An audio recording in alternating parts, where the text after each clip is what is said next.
Hi everyone, this is going to be kind of an informal video this week because it's been a really tough week. Today is Easter Sunday, so I am just about to set up a little Easter egg hunt in the back garden for my son. I was actually going to do a different video this week, but I thought I would cut myself a little bit of slack and just do a chatty one. So last Tuesday, I think, I had my first meltdown in a really long time, and I'm still basically recovering from it now. I don't really like functioning labels, but I know that the world sees me as extremely high functioning because I don't look or act autistic. In fact, I've only ever really had 2 meltdowns, proper meltdowns that I can remember, and that were real enough that other people would have noticed. So it was kind of a shock when it happened on Tuesday, to be honest. What I want to say is this, I've only recently been diagnosed, and so I'm still kind of coming to terms with the whole thing and figuring out all the things that happened in the past that I can now attribute to being autistic. But a lot of the time I also still feel kind of like a fraud, like I'm making things up. Even though I have a piece of paper, or a document online that says, this is your assessment, this is what's happened, I still kind of feel like, oh, maybe it's not really true sometimes.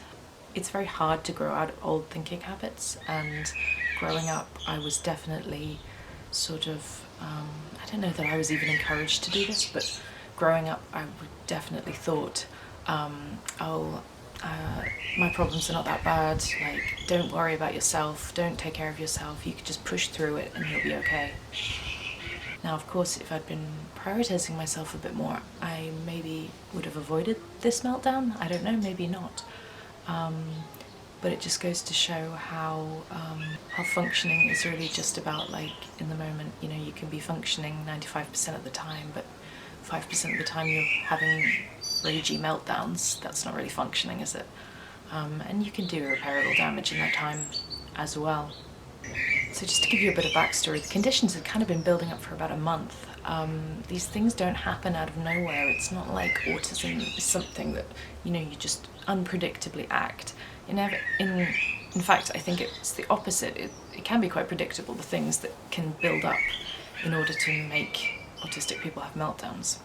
We had a huge change in our lives because my husband is taking time off client work and he's working from home on his own project. So what used to be me and my son, we had our own little routine, is now a really different dynamic, and I've been kind of struggling to figure out a new routine.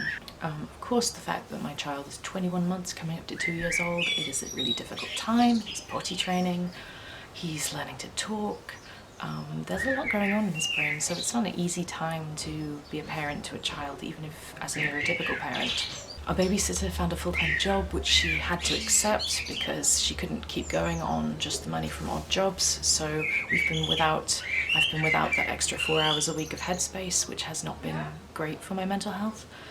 And so all of these things were building up, and my child's not really been sleeping very well for the last couple of weeks because of all the, teething and potty training and learning to talk and that sort of stuff. So the build-up of all these different things in my life, it affects my ability to keep my cool when there's a really big pressure, or sometimes it just all gets squashed down and then you explode. So I basically just spent about an hour trying to get my son to sleep. It can take quite a long time, but I'd been there an hour and I was exhausted, and I was actually curled up next to him in bed and he was fast asleep. He was snoring.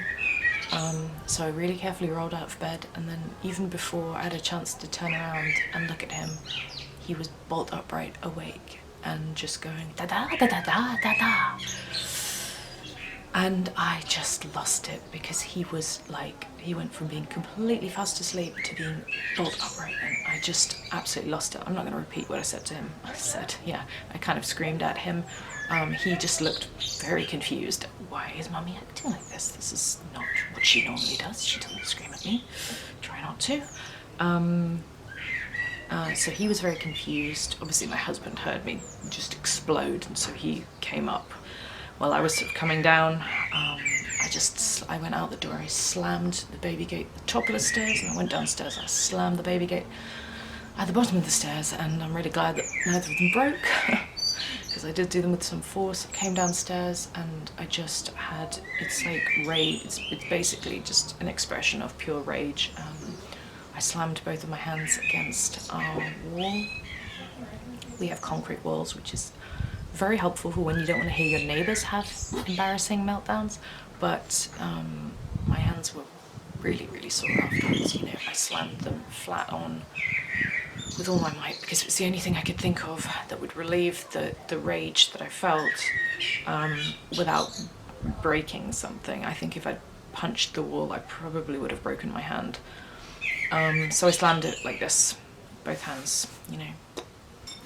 And then I still had some rage left to get out, so I got a pillow and just was hitting the sofa, slamming the pillow down on the sofa like that. The whole thing probably lasted no more than a minute, I would say. It was just a very intense expression of rage. My husband was trying to get my son to sleep, so I knew that I had to shut up pretty quickly. But by the end of it, I was just absolutely exhausted. That's the thing that kind of came through. I was extremely tearful, and I spent a lot of time crying that evening, and then I had to go to bed really early. And I don't think anyone that I know would have recognized me in that moment. My parents might have recognized a bit from when I was a teenager, maybe. I think I might have had some similar kind of almost meltdowns then, but it was really like, you know, people who say, well, you have mild autism, they do not see these things, they don't see this side of me, because I try to keep it under wraps, because it's not, I'm a pacifist, I don't like being violent, but sometimes it just explodes.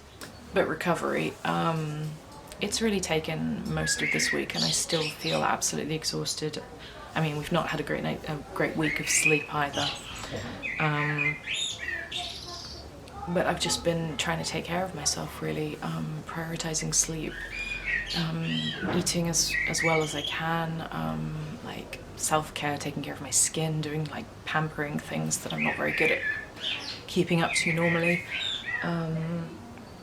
and just trying to make it through the day until I feel magically rested again, which, you know, having a toddler, that's not easy to do, and that's part of the reason I think why I went undiagnosed for so long, because if you have these stressful moments and you don't have a kid, you can go to bed and you can sleep for 12 hours or 14 hours, and you can recover much quicker. But with a small child, you just don't have that luxury. It's not really a luxury, it's kind of a necessity. But, you know, we don't have family in the country, so and we have friends, but it's not really like a support network of, it's not really like friends who would come over and look after your child while you sleep all day, you know. So it's just really a little bit strange, because I've only been diagnosed since January, and even though I know that this has been a part of me my whole life, it's the stress of having a child and then not having necessarily the support that other people might have, and sleep deprivation. You know, for me, my trigger used to be very much hunger, and now I was diagnosed with celiac disease, so I'm eating gluten-free, and the PCOS, I'm eating mostly ketogenic, so my blood sugar is a lot better, so hunger isn't really the trigger anymore. But lack of sleep is really difficult, and in some ways I feel like this age is harder than newborn age, because they don't sleep in the day, or if they do, it's like an hour or two. Anyway, so thank you for listening. I'm sorry this wasn't like a usual polished, scripted kind of video, just me sort of rambling about things, but I wanted to do this because it is a side of autism that, especially if you are considered high functioning, you know, other people might not see. They might just think, oh, you're a little bit quirky, or, you know, you've got a really good memory. This sort of thing, it's like a complete kind of nervous system jolt. And you know, like, my husband's very supportive, but it's embarrassing, and I'm so glad that nobody else saw it. It's really embarrassing, and you feel really ashamed. You think, why on earth did I act like this? But it's completely not within your control. So I think part of the things that I've been going through this week is just coming to the terms with, like, this is what autism is, and yes, I do actually have it. I was diagnosed, but this is really what it means. This is it. So yeah, thank you for listening to me ramble, and I hope to be back next week with a slightly more upbeat video. But if you're watching this on the weekend, happy Easter, and I'll see you next time. Bye.